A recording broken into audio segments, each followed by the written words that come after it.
বিরোধী দলের পক্ষ থেকে সত্যিকারভাবে আইন প্রণয়নের কাজে যথাযথ ভূমিকা পালন করা হয়েছে। ধন্যবাদ মাননীয় সদস্যদের।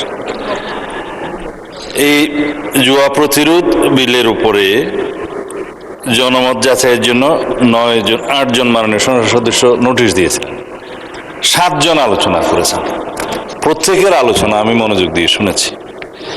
তার মধ্যে মাননীয় সদস্য জনাব শাহজাহান চৌধুরী, জনাব মোহাম্মদ আব্দুল গফুর, জনাব মোহাম্মদ জহিরুল ইসলাম, জনাব মোহাম্মদ আফজল হোসেন, তারা প্রত্যেকেই শুধু ধন্যবাদ জানিয়েছেন, আর বিশেষ কোনো বিষয়ে গভীরে যাননি। সেই জন্য তাদেরকে আমি ধন্যবাদ জানাই। শেখ মুজিবুর রহমান ইকবাল মাননীয় সদস্য বলেছেন এই আইন আরো কঠিন করা হোক।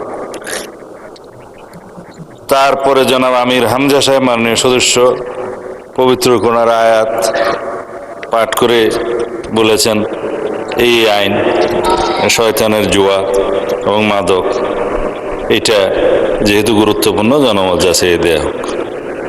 এখানে জনাব কামরুল হাসান, তাকে ধন্যবাদ জানানো, বলেছেন যে এটাই রুট অফ অল ইভিল, এই মদ এবং জুয়া, চুরি, চিন্তায়, রাহাজানি ইত্যাদির জন্ম দেয়, সেই জন্য এটা আরো জনমত যাচাই দেয়া হোক।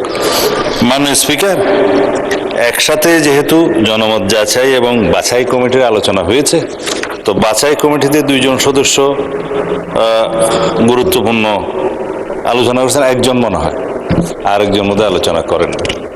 মাননীয় সদস্য জনাব আখতার হোসেন এই সংক্রান্ত স্থায়ী কমিটিতে সদস্য ছিলেন, আর এই বিলের উপরে তিনি যথেষ্ট বক্তব্য সেই কমিটিতে প্রদান করেছেন।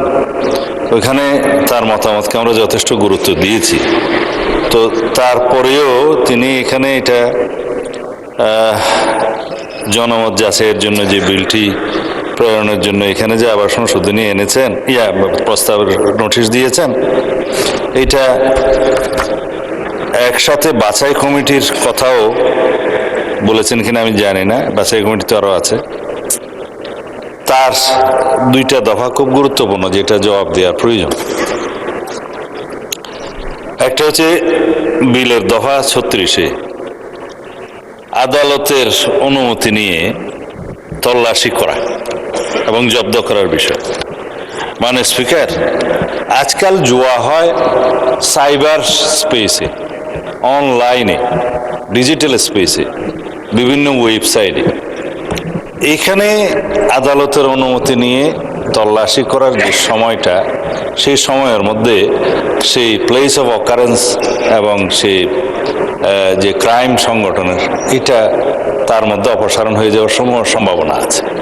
ইনফরমেশন লিক হবে, আদালতে যাওয়া, অনুমতি নেওয়া। এছাড়া পুলিশের তো একটা ইনহেরেন্ট এখতিয়ার আছে বিভিন্ন সেকশনে, বিভিন্ন আইনে, সিআরপিসিতে, যে অপরাধ সংগঠনের কোনো জায়গায় তল্লাশি, জব্দ এবং গ্রেফতারের, সেটা আমরা এইখানে অনুসরণ করেছি। তো সেই জন্য এই দফায় ওনার যে প্রস্তাব, সেটা গ্রহণযোগ্য নয়। আর দফা 43-এর মধ্যে 43-তে তিনি বলেছেন যে কন্টেন্ট বা চ্যানেল ব্লক করার জন্য website, app, domain, IP address ও যোগাযোগ চ্যানেল ব্লক করার যে ব্যবস্থাটা, যে ক্ষমতাটা দেয়া হয়েছে এই আইনে, সেইটা যেন অপব্যবহার না হয়। তা আমি মাননীয় সদস্যকে অনুরোধ করব, এটা ডিজিটাল সিকিউরিটি অ্যাক্ট নয়, এটা কোনো সাইবার সিকিউরিটি অ্যাক্ট নয়, যেটার উপর আমরা বিল আনার জন্য চেষ্টা করছি। এটা আমাদের আইন প্রণয়ন প্রক্রিয়ার মধ্যে আছে, এটা আমরা ক্যাবিনেটে আলোচনাও করেছি, ড্রাফটও হয়েছে।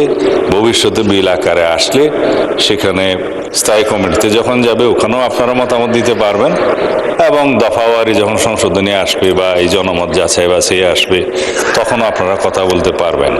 সেটা আলোচনাটা সেইখানে করার দরকার।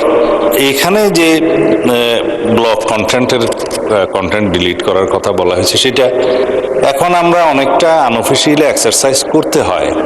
বিভিন্ন ওয়েবসাইটে যে জুয়া এখন পরিচালিত হচ্ছে অবৈধভাবে, সেগুলো ডিলিট আজকে একটা করে দিলে আগামীকালকে আবার একটা ওয়েবসাইট, আবার একটা অন্য। মাননীয় মন্ত্রী, এখন শুধু জনমত যাচাইয়ের ব্যাপারে আমরা ভোটে দেব, আপনি সংশোধনী সম্বন্ধে পরে বলতে পারবেন।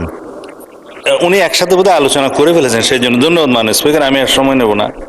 তা আপনি যেহেতু মাননীয় সদস্য অধ্যাপক মুজিবুর রহমানের ইন্নামাল খামর ওয়াল মাইসু সম্পর্কে বলে ফেলেছেন, আমি আর এখানে জবাব দেওয়ার দরকার নেই। আমরা দুইটাই একসাথে অ্যাড্রেস করছি। মাননীয় সদস্যকে সেদিন বলেছিলাম যে মাদক নিয়ন্ত্রণ আইনটা অর্থ বিল, যার কারণে মাননীয় রাষ্ট্রপতির সুপারিশ গ্রহণ করতে হয়েছে, আমাদের কয়েকটা দিন সময় লেগেছে। তা না হলে জুয়া এবং মাদকের আইনটা দুটোই আমাদের রেডি ছিল, একদিনেই আমরা উত্থাপন করতে পারতাম। তো এইটা আপনার টেবিলের সামনে আছে, উত্থাপিত হয়েছিল পরে আজকে স্থায়ী কমিটিতে, না 2 দিন আগে স্থায়ী কমিটিতে এটা আলোচনা হয়েছে। আজকে স্থায়ী কমিটির রিপোর্ট প্রদান করা হবে। টেবিলে বোধহয় সবার কাছে গিয়েছে, ইতিমধ্যে রিপোর্টটা দিলে তো সেই রিপোর্ট অনুসারে ওখানে একটু পরিবর্তনও আনা হয়েছে, আপনাদের পরামর্শ মাফিক একটা ধারা অ্যাড করা হয়েছে, সেইটা সহ এখানে রিপোর্ট উত্থাপিত হয়েছে। সেটা যখন আমরা বিবেচনার্থে গ্রহণ করার জন্য আলোচনা করব, তখন মাননীয় সদস্য সেখানে কথা বলতে পারবেন। মাননীয় স্পিকার, এখানে আমার বক্তব্য শেষ। জনমত